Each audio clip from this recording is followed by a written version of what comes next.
Everyone, मेरा नाम है शालू और आज हम करेंगे गवर्नमेंट बजट।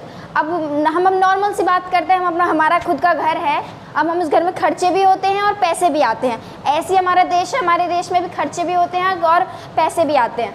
अब गवर्नमेंट हमारे लोकल लेवल पे भी है, स्टेट लेवल पे भी और सेंट्रल लेवल पे भी है, लेकिन आज हम करेंगे central level of government budget. अब गवर्नमेंट बजट का दूसरा नाम किसी कोई जानता है? यूनियन बजट और सेंट्रल बजट। सेंट्रल बजट हम इसको इसलिए कहते हैं क्योंकि लोकल लेवल पे बात नहीं हो रही, सेंट्रल लेवल पे बात हो रही है। देश मतलब सेंट्रल, और सेंट्रल को हम यूनियन बजट भी कहते हैं। ये हमारे गवर्नमेंट बजट के दो नाम हो गए। अब गवर्नमेंट बजट इसका हम फ्लो चार्ट बना लेते हैं।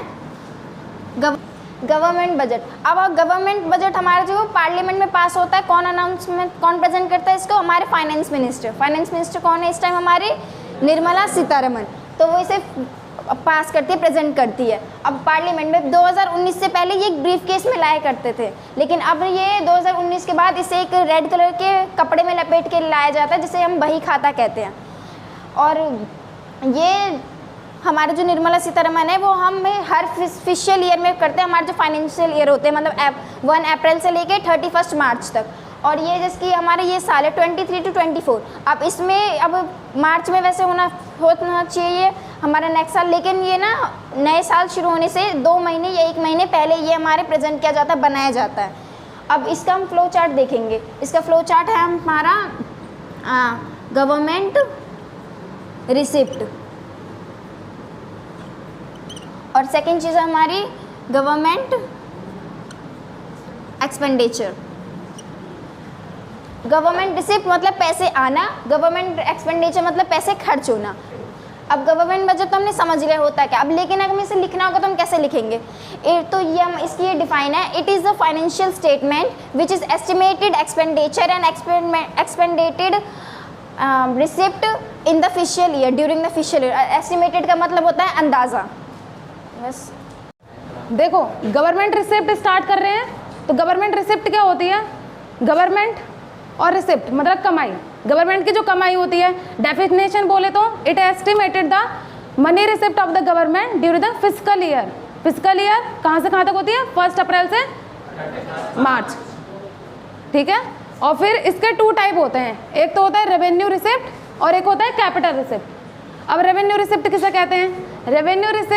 रेवेन्यू मतलब कमाई, रिसिप्ट जो उन्हें रिसीव होता है। गवर्नमेंट का ही फ्री का पैसा होता है, ना ही उन्हें कुछ उनकी कोई भी एसेट रिड्यूस नहीं होती, ना ही लायबिलिटी क्रिएट होती।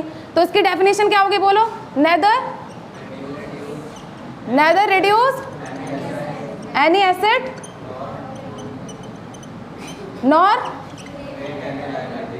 क्रिएट एनी लायबिलिटी, ठीक है।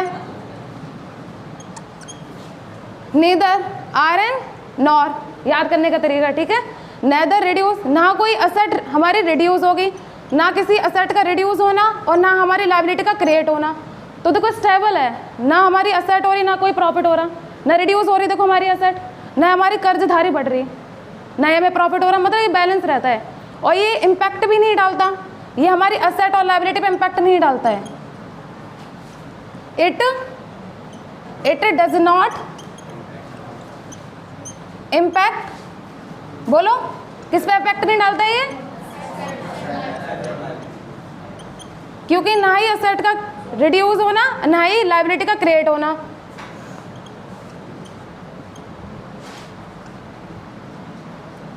और ये क्या होती है? जो रेवेन्यू रिसिप्ट होती है वो रिकरिंग इन नेचर होती है, रेगुलर नेचर में। रिकरिंग का वर्ड का मतलब होता है जो रेगुलर बेसिस पे होती है, डेली बेसिस पे, जिसे हम क्या कहते हैं? Recurring nature, recurring by nature. इसका कोई एग्जांपल बताएगा? क्या हो सकता है रेवेन्यू रिसिप्ट का एग्जांपल?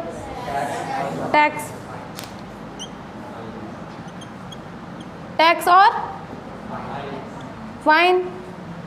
अब देखो टैक्स भी बहुत तरीके के होते हैं, और देखो टैक्स को हम कैसे बोल सकते हैं? नेदर रिड्यूसेस एनी एसेट और not create any liability. Tax जैसे गवर्नमेंट के पॉइंट ऑफ व्यू से सोचते हैं, जैसे मैं गवर्नमेंट हूँ, मैं पैसे पब्लिक से लूँगी, मैं टैक्स चार्जेस करती हूँ, तो मैं लोगों से ले रही हूँ, ना ही मेरा कोई असेट का रिड्यूस हो रहा, टैक्स आ रहा है तो असेट का कोई रिड्यूस हो रहा है, और क्या मेरी लायबिलिटी क्रिएट हो रही है, नहीं हो रही।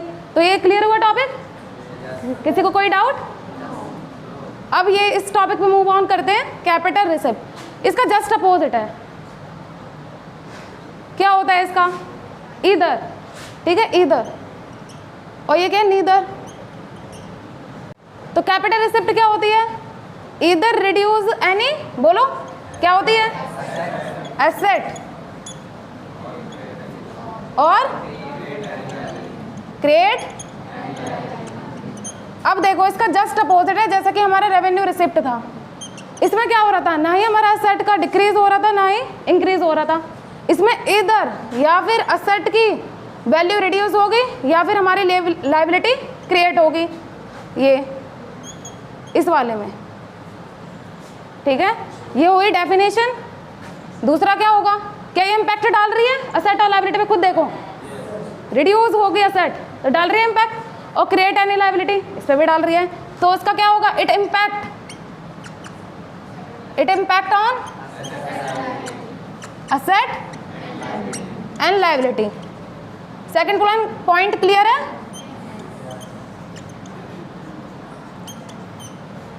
और फिर तीसरा पॉइंट क्या बनेगा, जैसे ये रिकरिंग बाय नेचर होता है, इसका just opposite, this is non recurring by nature, मतलब ये रेगुलर बेसिस पे नहीं होता।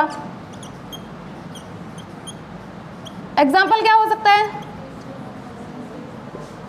एग्जाम्पल हो सकता है डिसइन्वेस्टमेंट और बोरोइंग। अब देखो डिसइन्वेस्टमेंट क्या होती है, कैसे पता लगाएंगे कैपिटल रिसिप्ट है हमारी, डिसइन्वेस्टमेंट, कैपिटल रिसिप्ट जिसमें क्या होता है, हमारी एसेट का रिड्यूस होना और लायबिलिटी क्रिएट हो जाना। डिसइन्वेस्टमेंट होता है कि अब जो पब्लिक सेक्टर होती है ना, वो अपनी ऑनरशिप प्राइवेट सेक्टर पर ट्रांसफर कर देती है, या फिर ऐसे बोल सकते हो कि sale of a ownership of the public enterprises to the private sector enterprises. तो इसको हम एक डिफाइन में कह सकते हैं, प्राइवेटाइजेशन आ जाता है इससे, ठीक है। ये हमारा टॉपिक था रेवेन्यू रिसिप्ट और कैपिटल रिसिप्ट।